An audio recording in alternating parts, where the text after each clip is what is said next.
আসসালামু আলাইকুম। কেমন আছেন সবাই? আশা করছি সবাই ভালো আছেন। বেচ 1 এর ক্লাসটা ৩ মিনিট পরে কেটে গেছিল। আমি আসলে ক্লাস করাতেই আছি।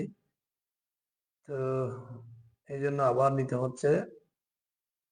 বেচ 1 ক্লাস 17। আচ্ছা।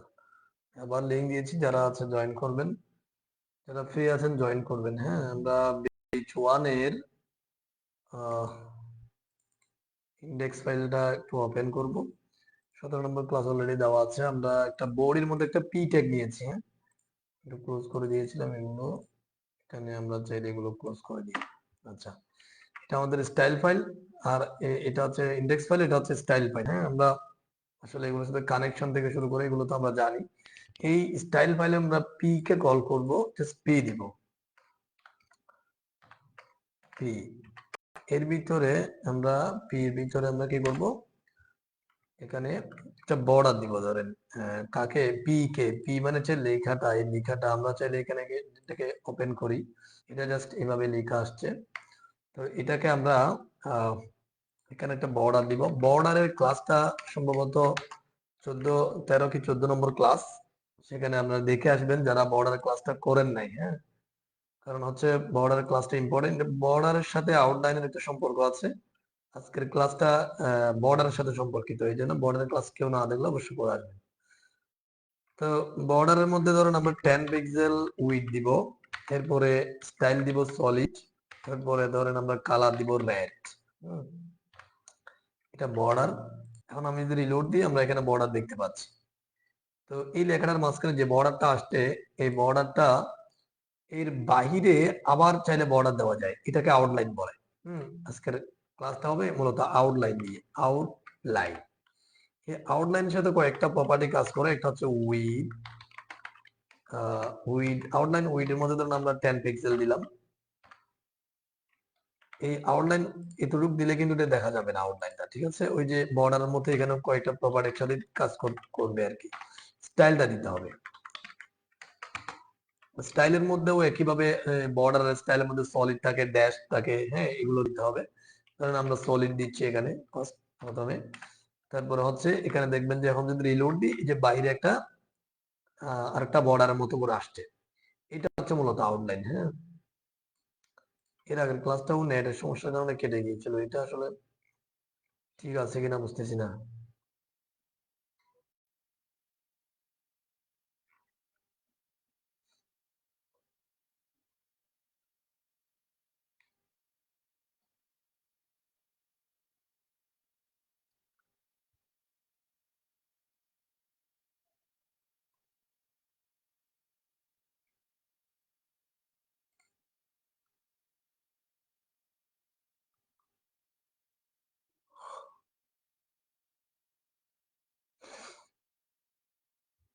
আচ্ছা, এখন ঠিকঠাক আছে মোটামুটি।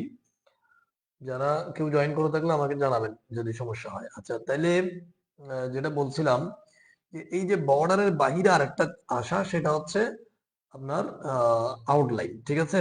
তো বর্ডারের ক্লাসটা অবশ্যই আপনাকে করে আসতে হবে, কারণ বর্ডারের মধ্যে আমি আসলে বিস্তারিত বলেছি বিষয়গুলো। এই যে 10 পিক্সেল, সলিড, রেড, এগুলো। তো এখানে আমরা জাস্ট বর্ডারের কয়েকটা প্রপার্টি সেগুলো দেখাবো। তাহলে বর্ডার উইড, বর্ডার স্টাইল দেওয়ার পরে এটা দেখা যাচ্ছে। এখন বর্ডার কালার চাইলে, সরি আউটলাইন। এখন চাইলে আমরা আউটলাইন, যে কালোটা হচ্ছে আউটলাইন, লালটা হচ্ছে বর্ডার। এখন আমরা যদি আউটলাইনটা চাইলে কালার চেঞ্জ করে দিতে পারি, এই জন্য দিতে হবে আউটলাইন কালার। এখানে আউটলাইনের কালার মধ্যে ধরেন আমি এটা যেহেতু রেড আছে বর্ডারটা, আমরা ধরেন ব্লু করে দিই, ঠিক আছে? ব্লু দিলাম। এখন যদি রিলোড দিয়ে দেখতে পাবেন যে এটা বাইরেরটা ব্লু হয়ে গেছে। এখানে আপনার আরেকটা জিনিস কাজ করে, সেটা হচ্ছে আপনি এই যে এখানে বর্ডার এবং আউটলাইন গুলো একসাথে লাগানো, মাঝখানে চাইলে একটা ফাঁকা করা যায়। এটার জন্য যেটা করতে হবে, আউটলাইন অফসেট। অফসেট আছে একটা, অফসেট ধরেন 5 পিক্সেল দিলাম। এখন দেখবেন যে মাঝখানে একটা ফাঁকা হয়ে গেছে। তো এটা আসলে উপরে হয়ে যাওয়াতে দেখা যাচ্ছে না। আমরা আগের ক্লাসগুলোতে মার্জিন নিয়ে কথা বলেছিলাম, 15-16 ক্লাসগুলোতে। তো এটা দেখে আসবেন, মার্জিন নিয়ে বিস্তারিত বলেছি। আমরা মার্জিন দিতে পারি একটু নিচে নামানোর জন্য। মার্জিন ধরেন আমি 50 পিক্সেল দিলাম। এটা হচ্ছে চারিদিকে মার্জিন হবে, যেহেতু একটা মান দিলে চারিদিকে মার্জিন হবে, উপরে নিচে ডানে বামে। রিলোড দিলাম, এটা নিচে নেমে গেছে। তাহলে আমরা অলরেডি এটা দেখতে পাচ্ছি যে এটা হচ্ছে আউটলাইন আর রেডটা হচ্ছে বর্ডার, মাঝখানে আমরা ফাঁকা করেছি অফসেট দিয়ে। ঠিক আছে, আচ্ছা। এবার আমরা চাইলে রেডিয়াস করব। রেডিয়াস আপনি আউটলাইনে করতে পারবেন না, আপনি যেটা করবেন বর্ডারে, বর্ডার রেডিয়াস। এগুলো আমরা অলরেডি বর্ডারের মধ্যে দেখেছি। বর্ডার রেডিয়াসে ধরেন আমি দিলাম 5 পিক্সেল। বর্ডার রেডিয়াসে 5 পিক্সেল দিলে দেখবেন যে একই সাথে আউটলাইন এবং বর্ডার মানে কি হয়ে গেছে, রেডিয়াস হয়ে গেছে, কর্নারগুলো কি কেটে গেছে। এটা আপনার আউটলাইনে দিতে হবে না। বর্ডারের মধ্যে যতগুলো প্রপার্টি কাজ করে, border top, border bottom, border left ইত্যাদি, আসলে আউটলাইনে সবগুলো কাজ করবে না। আউটলাইনটা হচ্ছে জাস্ট বর্ডারের বাইরে একটু মানে আরেকটা বর্ডার দেওয়া, কয়েকটা প্রপার্টি এখানে কাজ করে। উইড, স্টাইল, এরপরে কালার, অফসেট। অফসেট মানে মাঝখানে ফাঁকা করার জন্য। এখানে উইড বানাতে পারেন। উইডটা চাইলে 4টা মান দিতে পারেন। হ্যাঁ, উপরে যেমন আমি যদি 2টো মান দিই, তাহলে দেখবেন যে এখানে যদি ধরেন 30 পিক্সেল দিলাম এখানে, তাহলে প্রথম মানটা হবে উপরে নিচ, এরপরেরটা হবে দেখবেন যে এখানে 30 পিক্সেল। আচ্ছা, এখানে এই জিনিসটার মধ্যে একটা জিনিস বলে রাখি, সেটা হচ্ছে থিম। এভাবে আপনি চাইলে এখানে ইউজ করতে পারেন এটা। এরপরে ধরেন আপনি এখানে ঠিক আছে, ঠিক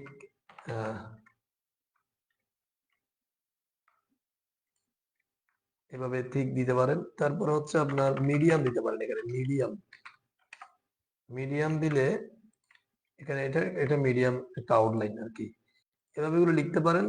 এরপরে এখানে জাস্ট 10 পিক্সেল এভাবে দিয়ে রাখতে পারেন। হ্যাঁ, জাস্ট এতটুকু এখানে কাজ করবে।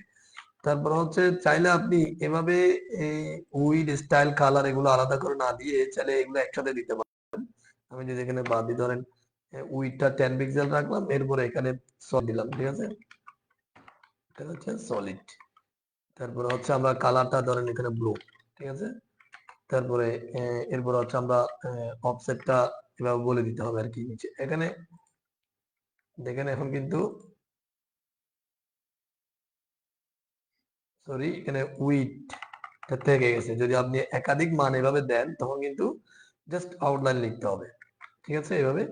তাহলে আমরা দেখেন এখানে যদি অফসেট, যেহেতু এখানে একটা জিনিস খেয়াল করবেন, এখানে যেহেতু 10 পিক্সেল আছে অলরেডি, সেজন্য অফসেটটা আলাদা করবেন। ঠিক আছে, আউটলাইন অফসেট,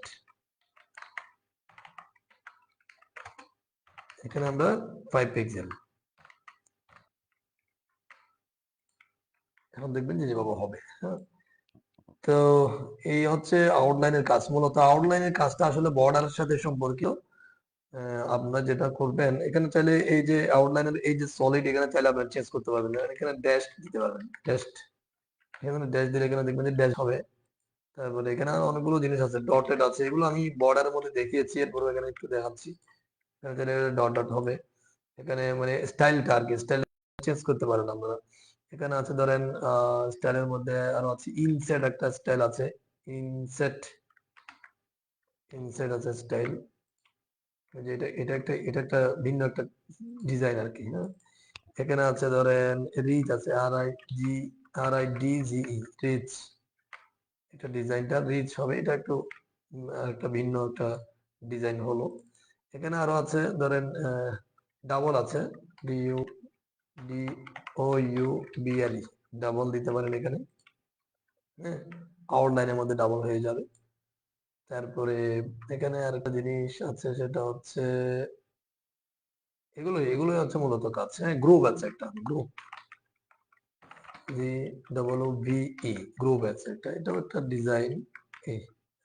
তাহলে আমরা মূলত এই আউটলাইন স্টাইলের মধ্যে এই স্টাইল গুলো চাইলে এখানে আমরা যে এই যে বর্ডারের সলিড এখানেও করা যায়। ঠিক আছে, এখানে যদি আমি ধরেন যে এখানে এখানে ধরেন ডটেড দিলাম। ঠিক আছে, ডটেড, তাহলে দেখবেন যে ওই যে যেটা বর্ডার সেটা হয়ে গেছে। এইভাবে করে আসলে এগুলো আমরা বর্ডারের মধ্যে বিস্তারিত আলোচনা করেছি। আমি জাস্ট এখানে আউটলাইনের কয়েকটা প্রপার্টি আজকে দেখিয়েছি, মানে বর্ডারের বাইরে কিভাবে আরেকটা বর্ডার দিবেন। ধন্যবাদ সবাইকে, ভালো থাকবেন, সুস্থ থাকবেন, এবং প্রত্যেকটা ক্লাস একটু প্র্যাকটিস করে নেবেন। ঠিক আছে, না হলে কিন্তু পিছায় পড়ে যাবেন।